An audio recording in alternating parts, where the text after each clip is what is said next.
Amén. Muy bien, esperamos a nuestros hermanos del Facebook. Hermanos, bienvenidos a esta nueva edición de Tesoros del Cielo. Estamos en la serie Devoción en Moción, ¿verdad? A poner permítame, creo que tengo sin volumen aquí, a ver si me escuchan ahora sí. Muy bien, bienvenidos todos. Vamos a comenzar la clase de hoy de esta serie titulada Devoción en Moción.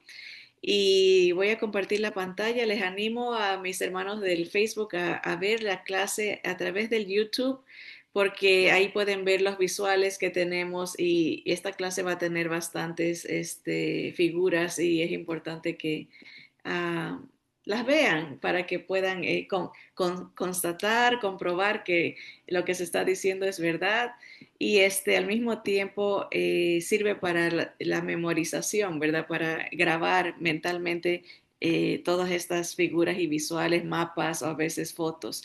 Así que estamos hablando de cómo procesar, analizar discursos o conversaciones, la argumentación y las falacias que existen. Hablamos de que falacias son errores en la argumentación, en la lógica de cuando se conversa, ¿verdad? Uh, los errores en la argumentación para razonar y discernir entre las mentiras y la verdad. O sea, ¿cuándo podemos identificar algo que no está bien argumentado? ¿Verdad? Como hemos hablado de la falacia, por ejemplo, de atacar a la persona, el carácter, su integridad, en lugar de hablar del tema que se está tratando, se trata de desviar combatiendo al individuo, ¿no? Calumniándolo, ofendiéndolo, minimizando lo que está diciendo, ¿verdad? Permítame, parece que estoy quitando el volumen sin...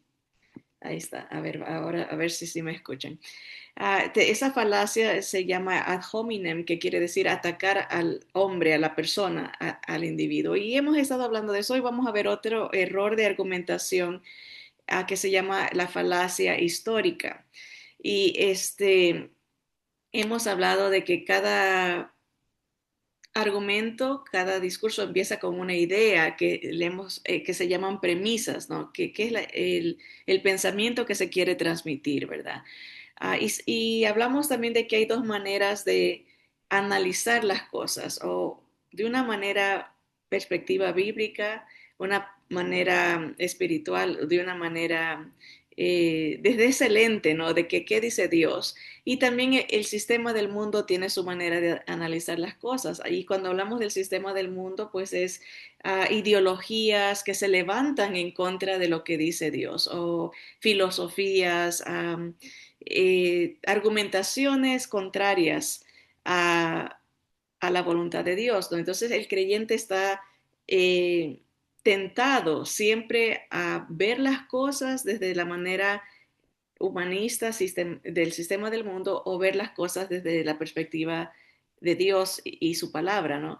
Y hay esa lucha, hay esa batalla, ¿no? En el pensamiento de o le creo a Dios o me voy con lo que dice el mundo, ¿no? El sistema de filosofías. Y ahí entra, cuando se habla de discursos y argumentación o conversaciones, entra lo que es la batalla entre la emoción y la convicción, la fe o los sentimientos. Y ahí vemos un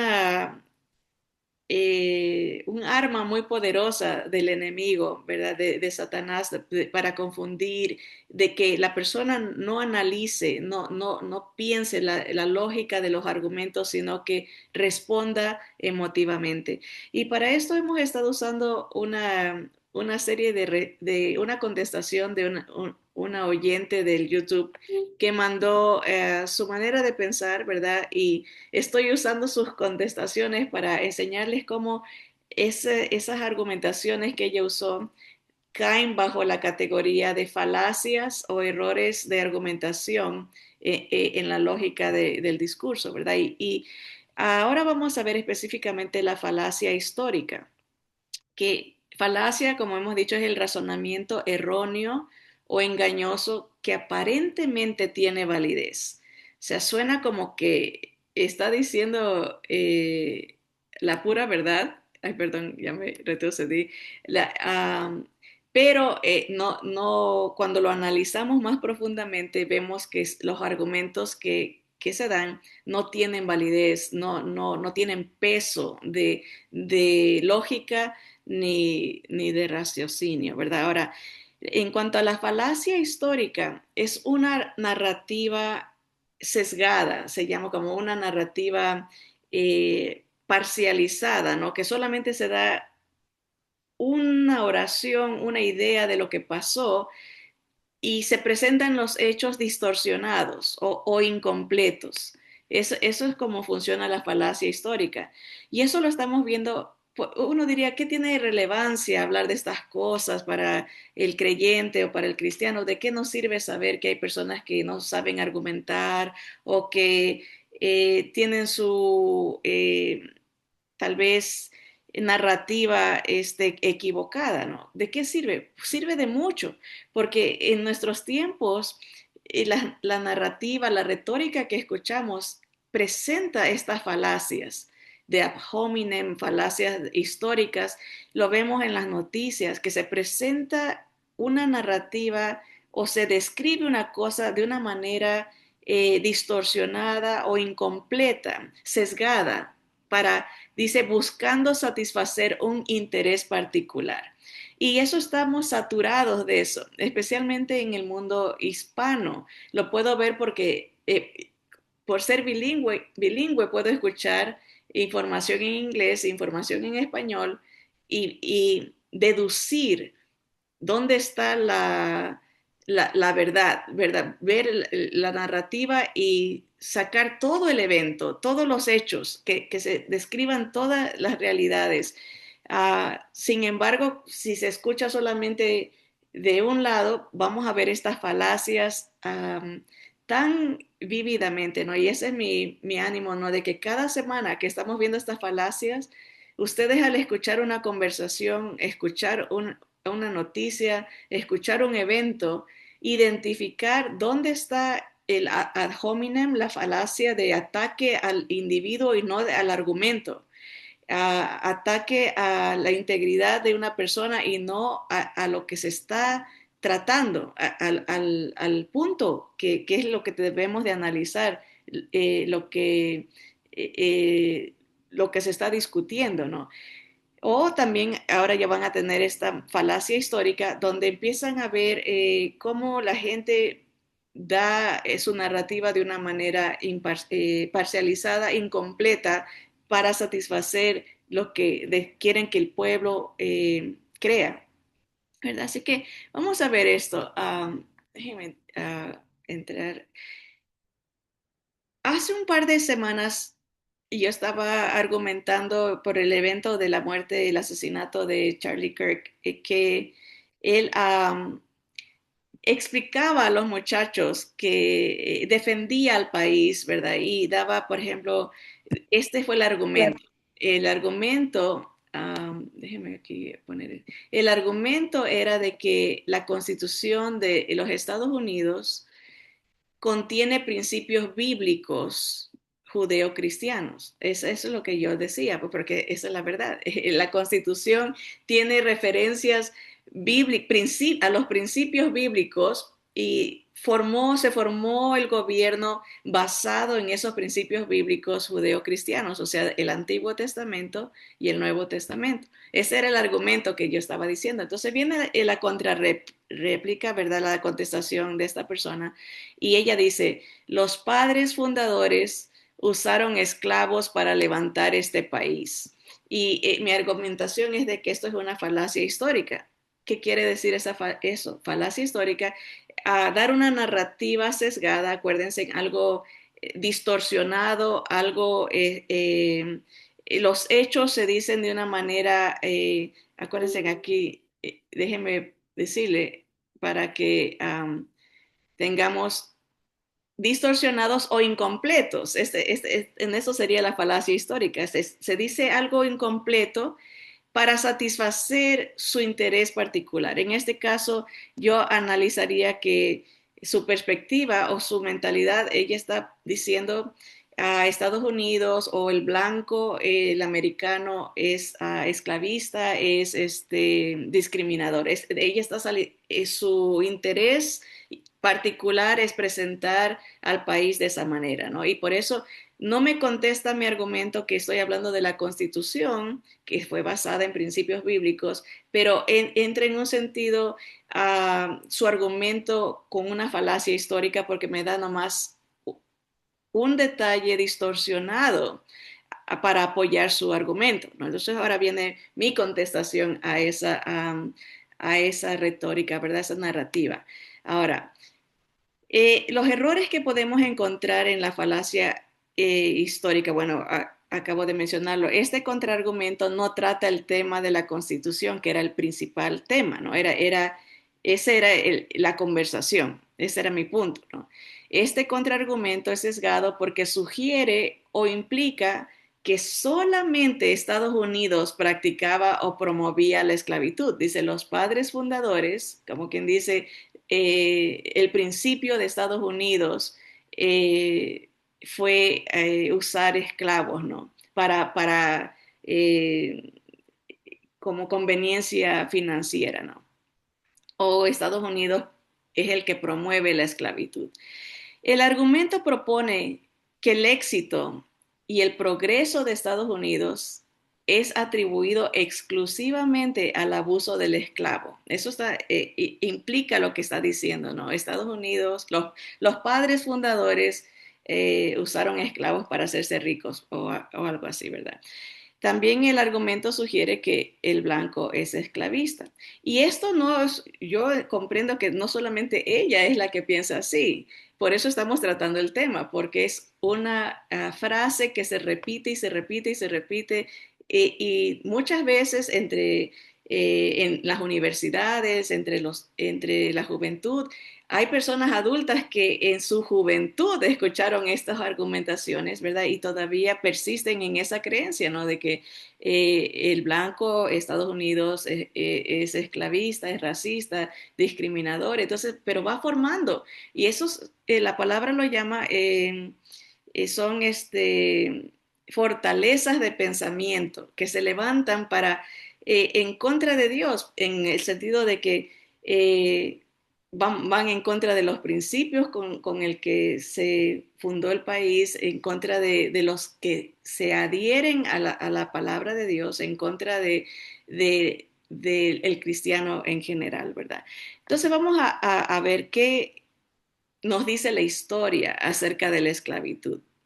Básicamente, desde los orígenes de las escrituras nos hablan de la esclavitud. Era una práctica, ha sido una práctica desde principios de la humanidad, o sea, miles de años atrás. El punto es de que la esclavitud era común en el Medio Oriente. En los orígenes de la humanidad allá en Babilonia, pues empieza el jardín del Edén, todo se da en el Medio Oriente, ahí empieza, es la cuna del comienzo de la humanidad. Y en el Medio Oriente no solamente que era una práctica la esclavitud, pero sigue siendo hasta el día de hoy una práctica de la venta de mujeres para la esclavitud sexual y de prisioneros de guerra, todavía los tienen.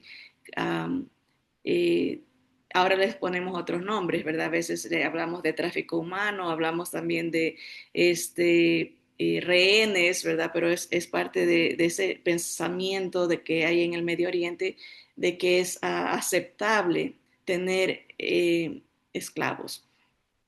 La Biblia nos habla que, por ejemplo, Israel fue esclavo en Egipto, Israel fue esclavo en Asiria, en Babilonia, en Persia, Israel fue esclavo en Grecia, ya otros imperios, ¿verdad? Va cambiando, se va regando este pecado, este mal de la esclavitud. Israel fue esclava en Roma también, con los emperadores romanos, y no solamente la antigua Roma tenía esclavos a judíos, pero también a cristianos, a africanos, ¿verdad? Pero practicaban la esclavitud, aunque ellos no eran los proveedores de los esclavos. Siempre los proveedores del comercio de esclavos nacía en, en los musulmanes, ¿verdad? También los mongoles esclavizaron a los rusos. Era algo, o sea, eh, muy lucrativo, ¿no? Agarrar esclavos. Pero los musulmanes mantuvieron el control del comercio de los esclavos, por ejemplo, los cilicios que nosotros, bueno, en ese tiempo le llamaban los turcos, los que salían de Turquía, ellos eran los que abastecían a Roma de los esclavos que conseguían de África y de esas áreas, ¿verdad? Ya para estamos hablando esto como desde los 1300 de nuestra era, ¿no? Ya no hablando de miles de años atrás, pero más cerca de nosotros, hasta los 1600 a 1800 en realidad todavía seguía ese abastecimiento de esclavos de parte de Portugal y del Imperio Otomano, así se llama el Imperio musulmán. El Imperio Otomano tomó control de Europa, de Asia, del Medio Oriente, y ellos eran los principales abastecedores de esclavos al mundo. ¿Verdad? O sea, no era que salían de Estados Unidos o que Estados Unidos eh, usaba esta línea de comercio, ¿verdad? Ahora, tenemos que entender que no todos los Estados Unidos practicaban la esclavitud. Esto es importante. Las colonias, acuérdense que antes que venga la Constitución, habían pasado como 100 años, o sea, cuando vinieron de Inglaterra huyendo, buscando libertad religiosa, pasaron casi 100 años para que se pueda constituir, formar, organizar Estados Unidos ya con una declaración de independencia, con la Constitución.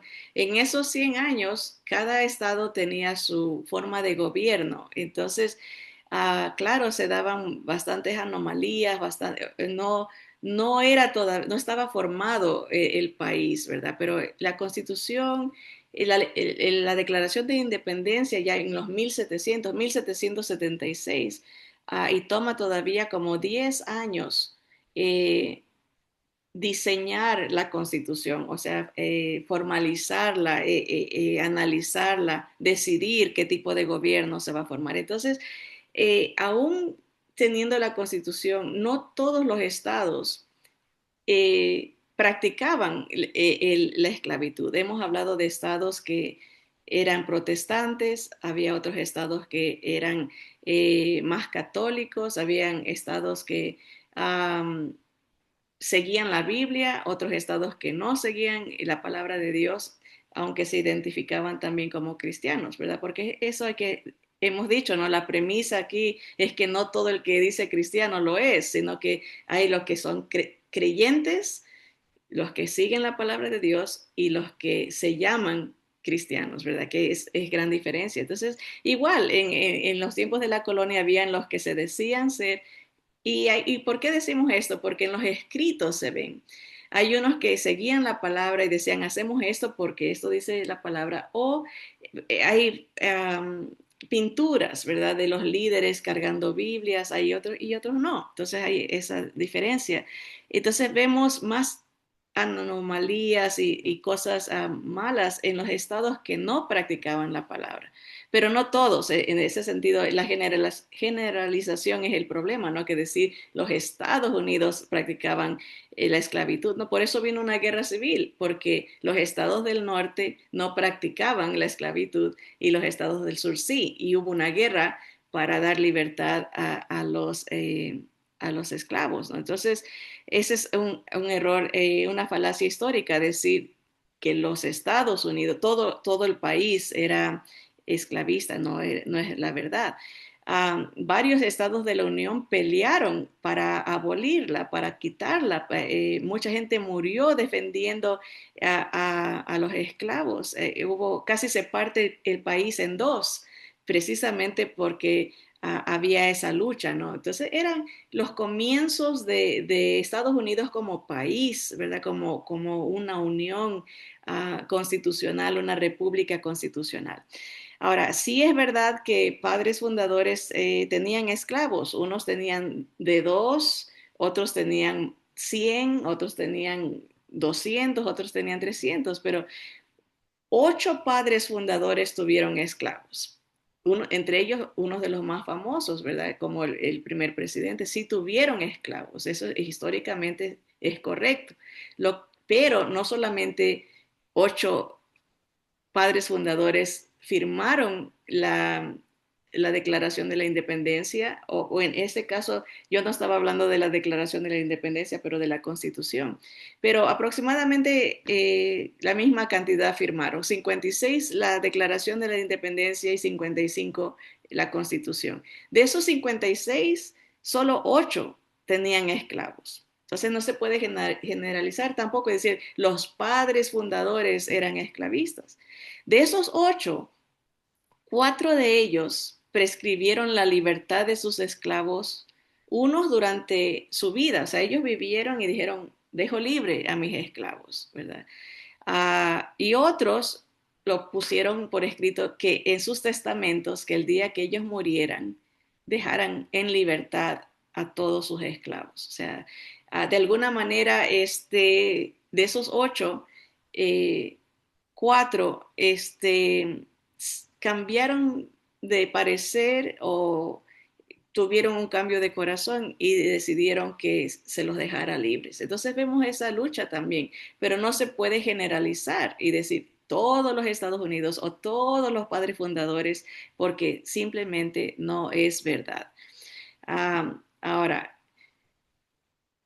con la disolución, esto es un hecho histórico, con la disolución del Imperio Otomano, los genocidios del pueblo armenio, asirio y griego y la desaparición de casi toda la población cristiana de la actual Turquía disminuyó la esclavitud en estos países no, la esclavitud de no musulmanes. O sea, porque hay gente que puede argumentar, no, eso de la esclavitud musulmana fue en el pasado porque se ha disminuido la cantidad de esclavos.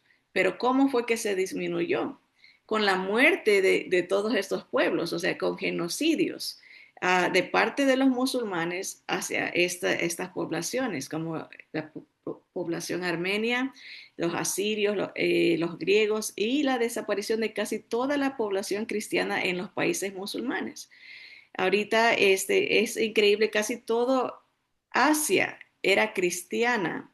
Acuérdense que ahí predicaron los apóstoles, el apóstol Pablo se fue a predicar a Roma, se fue a predicar iba a ir a España, todos los estados um, romanos, ¿verdad? En el área, ¿verdad? Él predicó y todos los apóstoles discípulos se dispersaron y llevaron el evangelio. Y ese Medio Oriente era eh, un alto tanto por ciento cristiano.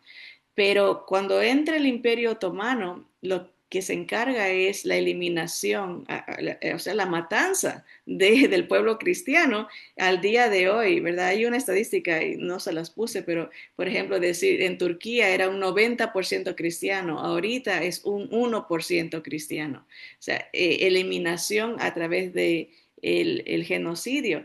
Y por eso algunos dicen, no, pues ya no hay tantos esclavos. Claro, no, ha disminuido la esclavitud por la matanza del pueblo. Pero aún así, esta se sigue practicando en el país. Hablando de Turquía y de esas áreas, la esclavitud se sigue practicando principalmente en la frontera sur, en ciudades como Gaziantep, en donde minorías no musulmanas, como los yazidis, o aquí se pronuncia yazidíes, son vendidas hasta por $18,000 americanos. El día de hoy, hace como 3 meses hubo un genocidio en dos ciudades sirias de yazidíes, ¿verdad? En Suweida, que me sorprendí saber que habían personas sirias venezolanas, una comunidad de sirios venezolanos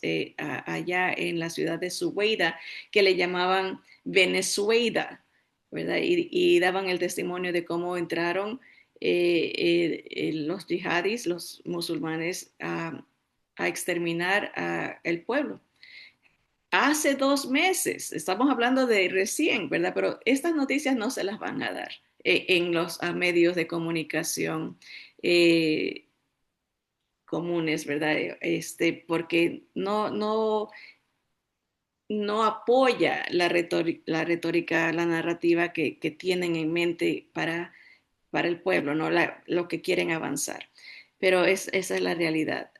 Hay genocidios en África, genocidios en el Medio Oriente, uh, promulgados por el Islam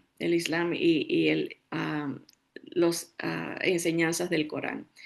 Pero sigamos con el tema. Aquí les tengo un mapa. Esto, miren, desde los 1600. Acuérdense que la proclamación de la libertad de esclavos viene a los 1800, como los 1860 por ahí.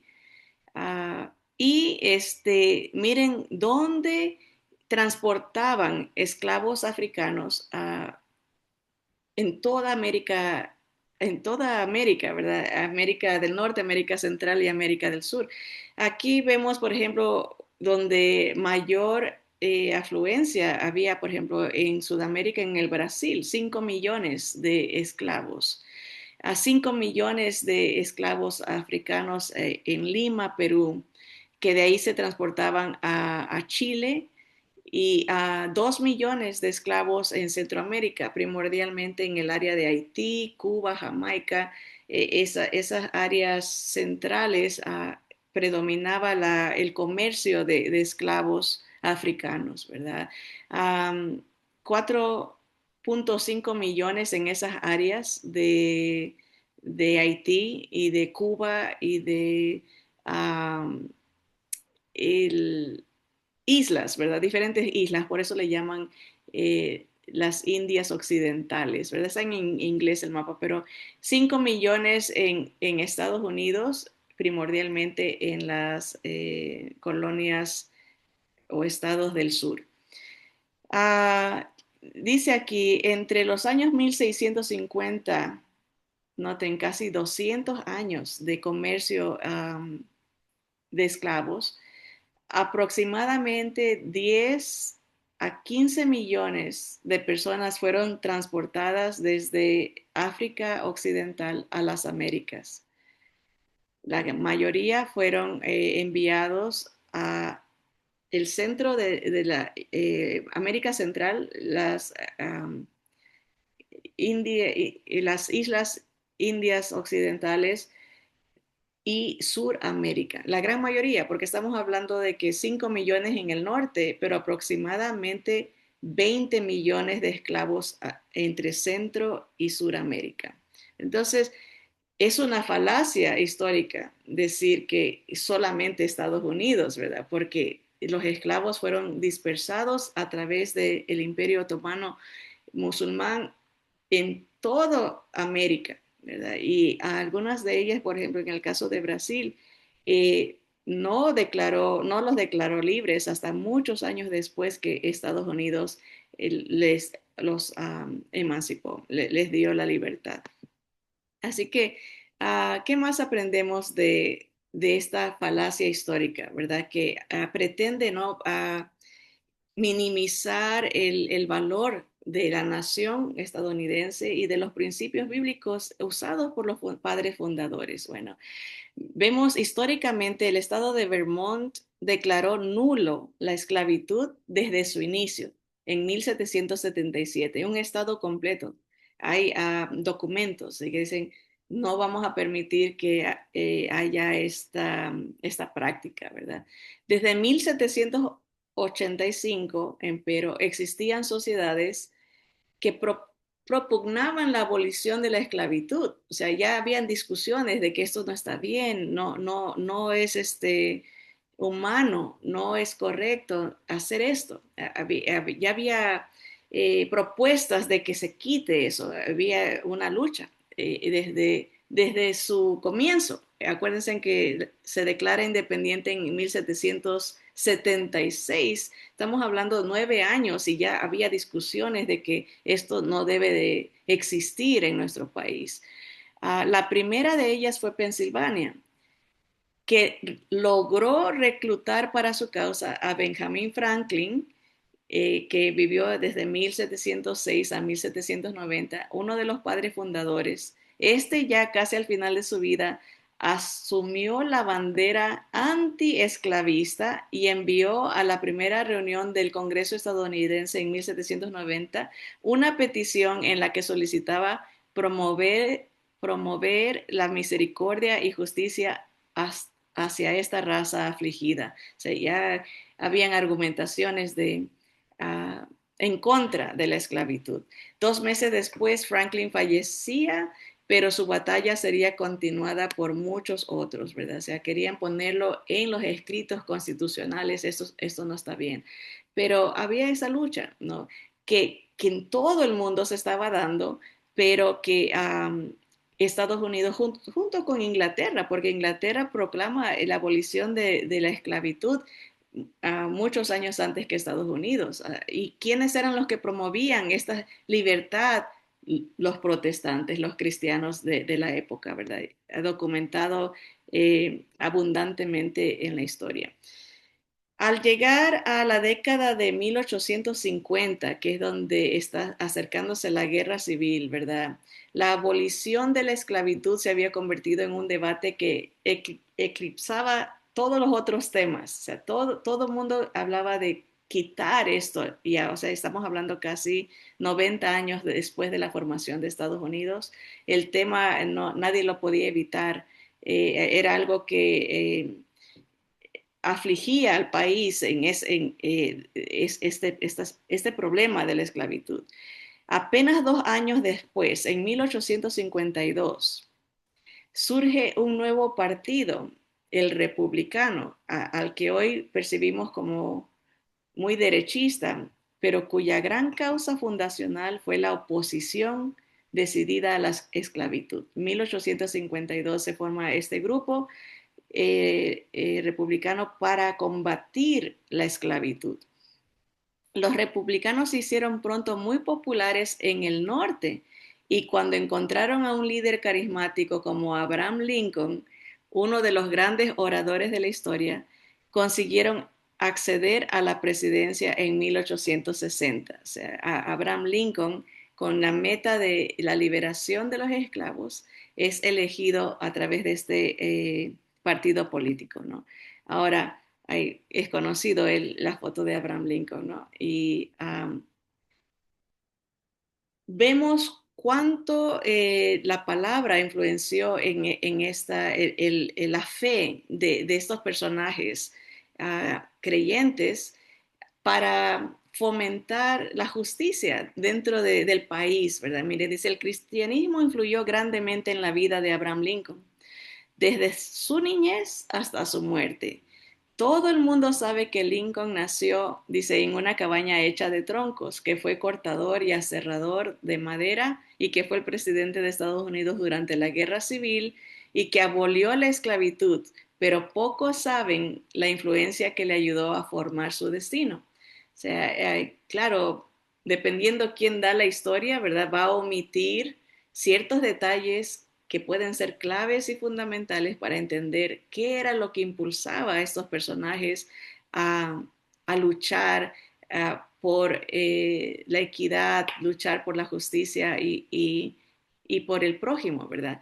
Como niño, los libros predilectos de Abraham Lincoln fueron la Biblia, las fábulas de Esopo, El progreso del peregrino, escrito por Juan Bunyan, y La vida de Washington por Weems. Esos eran sus libros que él eh, quería, ¿no? Y que influenciaron su manera de pensar, ¿no? La palabra de Dios, el libro del Progreso del Peregrino, que es muy, muy famoso y conocido, ¿verdad? Las fábulas de Sopo, y la vida del presidente Washington, ¿verdad?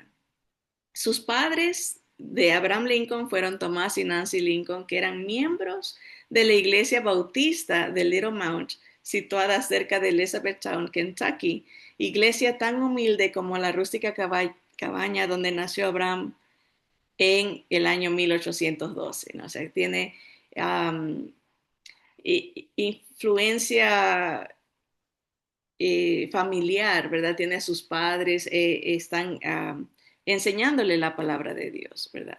Cuando aún vivía en Springfield en 1858, describió la condición del país citando las palabras de Mateo 12:25. Noten el uso de las escrituras, estaba familiarizado con lo que decía la palabra. Dice, toda casa dividida contra sí misma no permanecerá. Y creo que ese es el versículo que describe a nuestro país en esta, el día de hoy, ¿no? Toda casa dividida no permanece. Sabemos proféticamente que lo que va a pasar con Estados Unidos en el sentido de que no es nombrado en los eventos finales de la historia de la humanidad. De alguna manera esta división, esta retórica contra los principios bíblicos fundamentales llegará a su máxima expresión por dentro, o será que es atacado por fuera, solo Dios sabe, pero sabemos que el tiempo es corto, ¿verdad? El tiempo del Estados Unidos ideal, ¿verdad? Que el que se planeó ya no lo estamos viviendo, está dividida la casa, ¿verdad? Pero él sabía esto y él veía la separación en el tema de la esclavitud, está dividida, nos vamos a partir en dos. Pero cuanto más sentía el peso de su responsabilidad y la gravedad de la situación nacional, tanto más se refería a la Biblia o la citaba. Y creo que ese es un gran ejemplo para todos nosotros, ¿verdad? Estamos viendo la división, estamos viendo la retórica en contra del país y los principios bíblicos y tenemos que hacer nuestra parte, ¿no? Es así como le hizo Abraham Lincoln, ¿no? Aunque le costó llegar a la meta, ¿no? A la libertad, años de entrega, años de lucha, ¿verdad? Pero lo hicieron, ¿verdad? Y ahí está la gracia de Dios, ¿verdad? Porque no podemos ser fatalistas y decir, oh, de todas maneras, todo se va a acabar, de qué sirve, yo me voy al cielo, que aquí que se queden sufriendo todo. No, hay que luchar por la generación. Nosotros somos llamados a hacer luz de la tierra y él lo fue, Abraham Lincoln, tenía una gran influencia como presidente y lo hizo, se refería a la palabra de Dios. Dice, en el discurso de su segunda toma de posición de la presidencia, el presidente Lincoln se refirió a la Biblia, la citó y la colocó al pueblo frente a frente con Dios de tal manera que por poco el discurso pudo haber sido clasificado como un sermón, porque está hablando tanto de la palabra de Dios que confrontaba al pueblo, o siguen a Dios o hacen lo que quieren, ¿verdad? Buscan el materialismo, el abuso, o van a obedecer lo que el Señor quiere, ¿no? Su estimación por la Biblia se reveló cuando al recibir una Biblia como obsequio de un grupo de raza de color en Baltimore, Lincoln les dijo, con respecto a este gran libro, solo puedo decir que es el mejor don que Dios ha dado al hombre, a la humanidad. Por medio de este libro se nos comunica todo el bien que el Salvador otorgó al mundo, ¿no? O sea, tenía un entendimiento del Evangelio, tenía un entendimiento del poder de la palabra de Dios en el corazón del humano, ¿verdad? Para cambiarlo de adentro hacia afuera, ¿verdad? De hacer um, una nueva criatura de aquellos que ponen su fe en Jesús, ¿verdad? Él entendía esto, ¿verdad? Y viene a llevarnos a esta conclusión, ¿verdad? De lo que estamos hablando, de cómo la narrativa, la falacia histórica, ¿no? Es algo que estamos viendo a millares surgir, ¿verdad? Por todos lados. el ataque. ¿Y qué es esto? Es un empuje, podemos ver que hay un empuje contra los principios bíblicos que fueron bases para este país. Este país es irreconocible al ideal, a lo planeado, ¿verdad? Ya no se incluye esos principios bíblicos porque van en contra de la opinión general. Pero está escrito, o sea, por eso no pueden lograr tumbarlo porque ya está, la constitución está ahí. Entonces, es un aporte que podemos aprovechar los que sí creemos en los principios bíblicos para defenderlos, ¿verdad? Pero eso lo podemos ver, usted lo puede observar, escuche atentamente, analice lo que se dice, los argumentos, como el primer punto siempre va a ser irse en contra de lo que Dios dice, los principios bíblicos, distorsionar la verdad a través de una retórica repetida e ignorante. Todos dicen lo mismo. Estados Unidos, el blanco, discriminación, discriminación. Es como un lavado constante en las noticias de lo mismo y lo mismo, pero no se tratan los temas de argumentación. ¿Por qué se están haciendo ciertas cosas? ¿Verdad? Y aquí entra el tema del Islam, entra el tema del avance musulmán, la ideología, entra el tema del globalismo. ¿Por qué la Unión, las Naciones Unidas quieren quitar las fronteras de los países?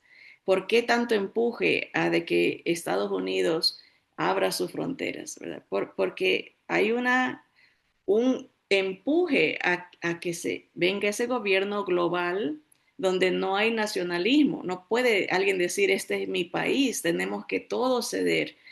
Y se usa la retórica de la injusticia al inmigrante, la injusticia a la minoría, porque funciona. Y la gente repite y repite y repite. No hay noticia donde no se tope o se use esa retórica porque es una manipulación. Pero podemos ver esa distorsión de la verdad si queremos. Si no queremos, no lo vamos a ver, pero si queremos analizar los dos lados y ver, bueno, a ver si es cierto. Pregúntese, a ver si es cierto. Pero hay una constante debilitación intencional de la unidad nacional. ¿Cómo se logra eso? Tumbando el orden, la ley, tumbando el aporte de defensa, tanto del ejército, del policía, de la autoridad. Cuando se tumba la autoridad de la ley, hay anarquía, hay desorden, hay caos, y así se puede lograr esa desunión nacional, ¿verdad? Y esa es una debilitación intencional de la unidad nacional con el uso de la narrativa discriminatoria.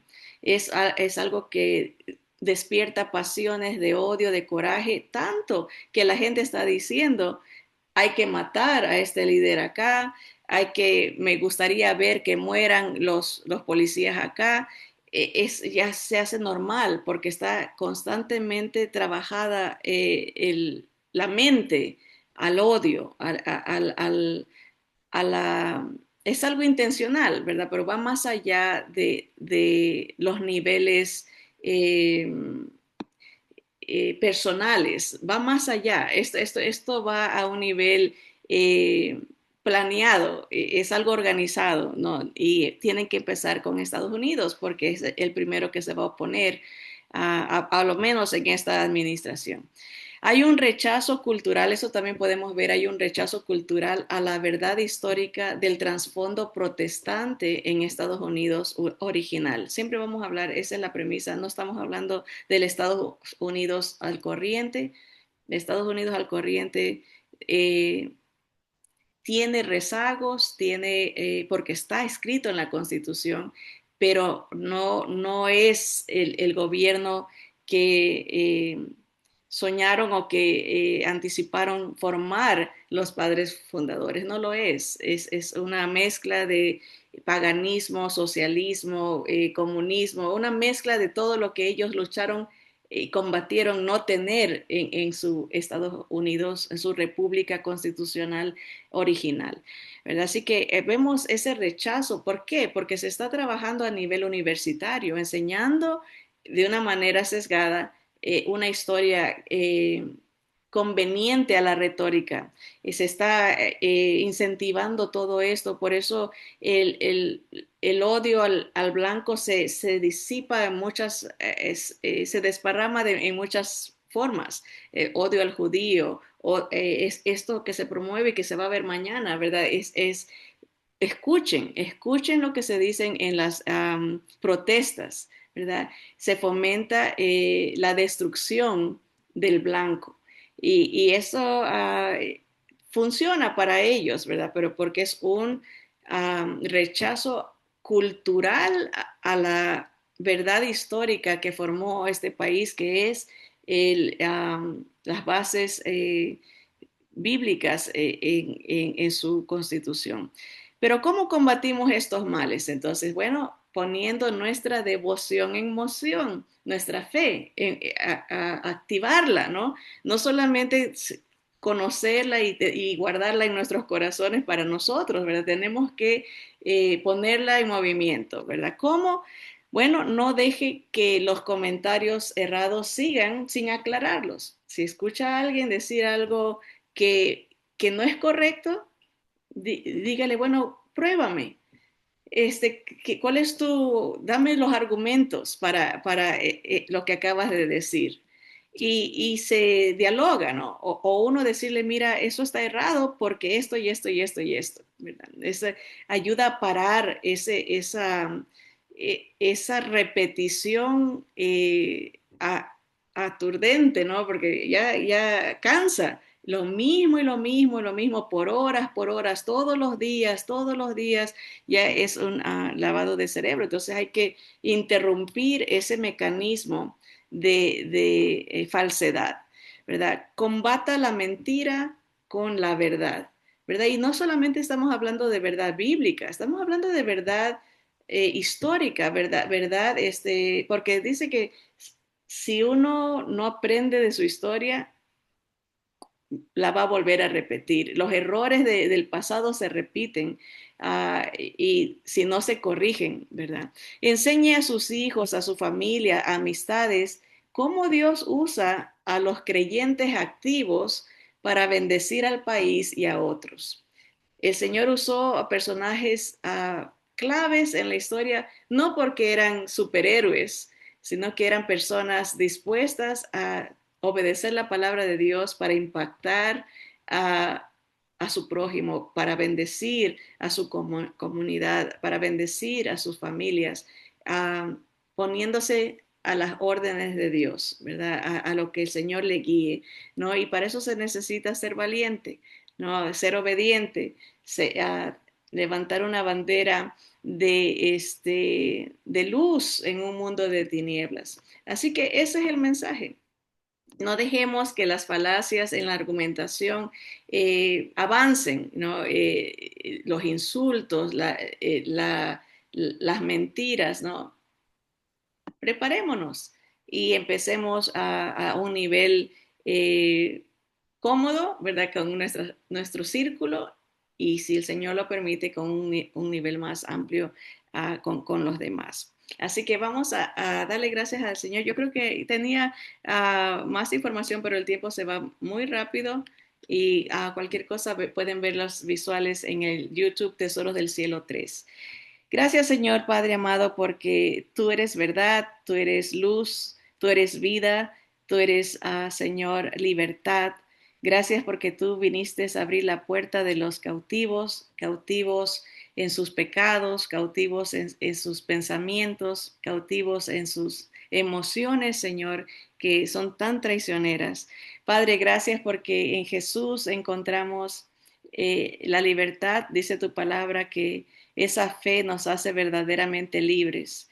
Señor, y gracias porque tu palabra dirige nuestros pasos, nos bendice, nos usa para tu gloria, Señor. Padre, y rogamos por nuestro país, Señor, que tú seas en tu gracia dando más tiempo para poder compartir tu palabra y alcanzar a esas personas que están eh, ciegas, perdidas en sus resentimientos, odios y ideas confusas, Señor. Rogamos por ellos, Padre Santo. Te damos gracias en el nombre poderoso de Jesús. A ti sea la gloria siempre. Amén y amén. Gracias, mis hermanos, por su sintonía. Adelante con Cristo. Nos vemos aquí. Hasta la próxima.